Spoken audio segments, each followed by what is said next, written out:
सोचिए, हरिद्वार की पवित्र गंगा नदी का किनारा, जहां हजारों श्रद्धालु स्नान और पूजा में मग्न थे। अचानक सबकी नजरें एक 16 साल की लड़की पर टिक जाती हैं। वह तेजी से दौड़ते हुए सीधे गंगा की ओर बढ़ती है और पलक झपकते ही हालात ऐसे बन जाते हैं कि वहां मौजूद लोगों के पसीने छूट जाते हैं। आखिर उस लड़की ने गंगा में दौड़कर ऐसा क्या किया जिसने हर किसी को दंग कर दिया? ये रहस्य और भी गहराता है जब सच्चाई सामने आती है। हरिद्वार एक ऐसा नाम जो सिर्फ तीर्थ यात्रा का प्रतीक नहीं, बल्कि उन अनगिनत कहानियों का घर है जो गंगा की हर लहर के साथ सांस लेती हैं। यहाँ की हवाओं में एक अजीब सी सरगोशी है, जैसे हर झोंका कोई रहस्य सुनाने को बेचैन हो। यही वो धरती है जहां इंसान अपने बोझिल पाप बहा देता है और बदले में एक हल्की सी उम्मीद पा लेता है। लेकिन एक सुबह इसी पावन घाट ने ऐसा मंजर देखा जिसने हर दर्शक के दिल की धड़कनें थाम दी। सूरज की किरणें अभी अभी पानी पर झिलमिलाना शुरू हुई थीं, ठंडी हवा से वातावरण भरा हुआ था। तभी भीड़ से एक नाजुक सी परछाई अचानक बाहर निकली। सिर्फ 16 बरस की एक लड़की।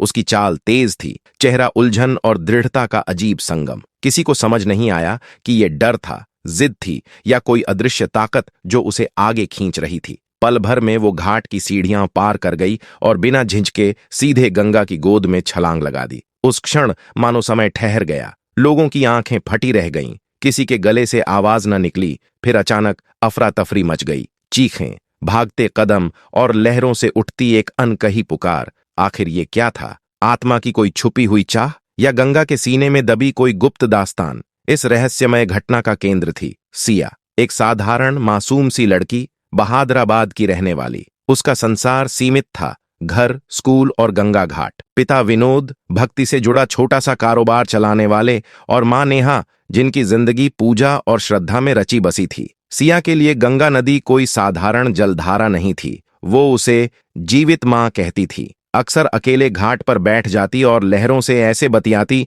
जैसे वो उसकी अपनी पुरानी सखी हो। मगर उस दिन माघ मेले की भीड़ के बीच उसकी आंखों में एक अनजानी चमक थी, और उसी क्षण उसकी नजर पड़ी घाट किनारे बैठे एक विचित्र साधु पर। भस्म से सना चेहरा, उलझी हुई जटाएं और गहरी आंखें जिनमें जैसे पूरी सृष्टि का रहस्य समाया हो। उसके चारों ओर एक ऐसी निस्तब्धता थी मानो वक्त ने खुद को रोक लिया हो।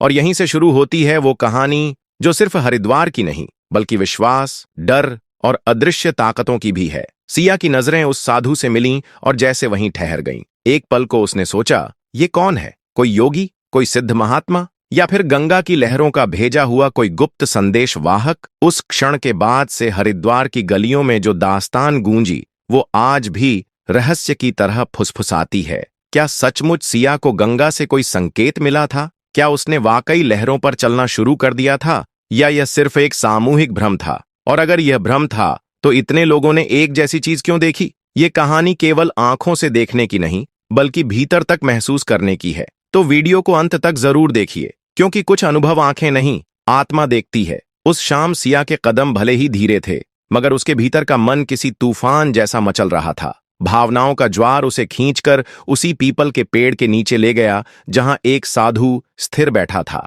भस्म से लिपटी देह, बिखरी जटाएं और गहरी सांसों के साथ गूंजते मंत्र। उसे देखना मानो किसी और ही लोक में झांकने जैसा था। जैसे ही सिया पास पहुंची, साधु ने अपनी पलकों को खोला। उन आंखों में ना आश्चर्य था, ना ही सवाल, बस एक असीम गहराई जो सीधे किसी के भी अंतर्मन में उतर जाए। होंठों पर हल्की सी मुस्कान थी, जैसे कोई गुप्त बात छिपी हो। बेटी, उसकी आवाज धीमी लेकिन गूंजती हुई थी। मां गंगा तुझसे संवाद करना चाहती है। सिया चौंक गई। मुझसे? बाबा, मैं तो रोज आती हूं यहां। मेरे लिए गंगा मां तो हमेशा पूजनीय रही हैं। साधु ने क्षण भर के लिए अपनी आंखें मूंद दी, फिर बोले, तेरा आज यहां होना सिर्फ संयोग नहीं है, ये बुलावा है, एक विशेष संकेत। मां चाहती हैं कि तू अपना सब कुछ उनके हवाले कर दे और सिर्फ सुन, तू चुनी गई है बेटी। सिया की सांसें तेज हो गईं। श्रद्धा और जिज्ञासा आपस में टकराने लगीं। उसने धीमे स्वर में पूछा, तो मुझे करना क्या होगा बाबा? आज रात्रि जब पूर्णिमा का चांद आकाश को चांदी में डुबो दे,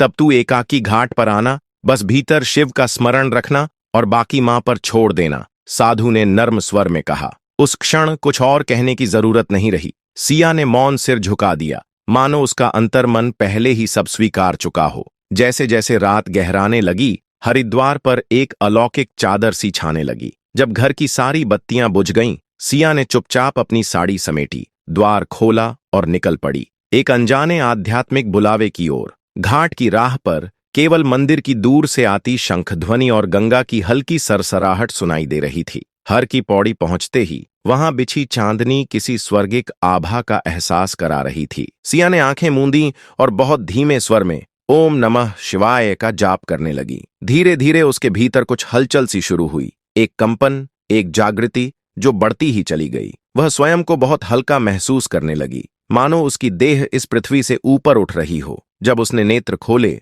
तो सब कुछ जैसे ठहर गया था। गंगा की लहरें जड़ हो गई थीं और आसपास का वातावरण एक अदृश्य ऊर्जा से भर चुका था। और फिर जब सिया ने अपना पहला कदम जल की ओर बढ़ाया तो कुछ असंभव घटा। उसके पांव डूबे नहीं, बल्कि वह सच में जल की सतह पर खड़ी थी। धीमे धीमे, जैसे किसी अदृश्य शक्ति की दिशा में खींचती हुई, सिया अपने पांव गंगा की ओर बढ़ाती गई। कदम बहुत कोमल थे, लेकिन उसकी आत्मा में चल रहा तूफान उतना ही तेज। हर लहर के साथ उसके भीतर की जिज्ञासा और श्रद्धा की धाराएं भी बह रही थीं। अचानक ऐसा लगा जैसे किसी ने भीतर से पुकारा और वह बिना सोचे लहरों पर चलने लगी। उसे खुद पर यकीन नहीं हो रहा था, मगर उसके कदम डगमगाए नहीं। वह वास्तव में जल पर चल रही थी। और फिर जैसे कोई अदृश्य हुक्म उसके हृदय से निकला हो, सिया दौड़ पड़ी। दौड़ती गई जब तक कि वह दूसरी ओर नहीं पहुंच गई। जैसे ही उसने पीछे मुड़कर देखा, परिदृश्य बदल चुका था। हवा में एक अजीब सी गूंज थी, जैसे समय रुककर कोई संकेत दे रहा हो। अगली सुबह जब सिया ने अपने माता पिता को इस रहस्यमयी अनुभव के बारे में बताया तो वे मुस्कुरा दिए। उन्होंने इसे एक सुंदर सपना समझा। मगर जब उसने दिन के उजाले में सबके सामने एक बार फिर वही दृश्य दोहराया, गंगा की सतह पर चलते हुए पार उतर गई, तो हर जुबान खामोश हो गई। हर आंख में विस्मय था। कुछ ही दिनों में यह बात पूरे हरिद्वार में फैल गई और लोग उसे स्नेह से गंगा पुत्री कहने लगे। कुछ समय बाद प्रख्यात संत स्वामी नित्यानंद जी ने उसे अपने आश्रम बुलाया। उन्होंने सिया को देख मुस्कुराते हुए कहा, बेटी, ये कोई जादू नहीं, ये तेरी सच्ची श्रद्धा का प्रतिफल है। माँ गंगा ने तुझे इसलिए स्वीकारा है क्योंकि तेरा अंतःकरण स्वच्छ है, बिल्कुल निर्मल जल जैसा। इसके बाद सिया ने अपने जीवन की दिशा बदल दी। उसने सांसारिक जीवन को त्याग कर हरिद्वार में एक छोटा सा आश्रम बनाया। यहाँ वह भक्तों को गंगा माँ की महिमा, भक्ति की ताकत और आत्मा की गहराई समझाने लगी। धीरे धीरे यह स्थान केवल एक आश्रम नहीं रहा, यह एक जीवित तीर्थ बन गया, जहां लोग केवल स्नान करने नहीं, आत्मिक दृष्टि पाने के लिए आने लगे। आज भी जब आप हरिद्वार की हवाओं में कान लगाते हैं तो एक कहानी बहती मिलती है, सिया की कहानी। और लोग मानते हैं, जो सच्चे दिल से माँ गंगा को पुकारता है वो कभी खाली नहीं लौटता।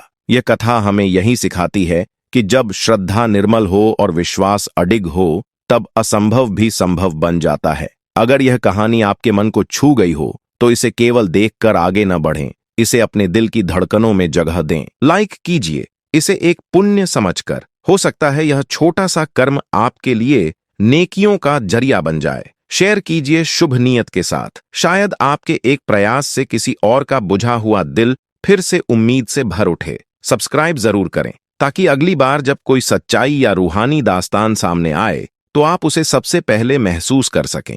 और कमेंट में लिखें, या गंगा मैया। अगर आप भी मानते हैं कि माँ गंगा आज भी हर पुकार का उत्तर देती है, क्योंकि कुछ कहानियां हो केवल पढ़ी या सुनी नहीं जाती, वे आत्मा में बस जाती हैं, आस्था से, विश्वास से और नियत की पवित्रता से। इस कहानी को बोझ या एहसान मत समझिए, इसे सेवा समझिए, क्योंकि यदि आपके एक छोटे से क्लिक से भी किसी और का दिल रोशन हो गया तो मान लीजिए आपकी नियत कबूल हो गई।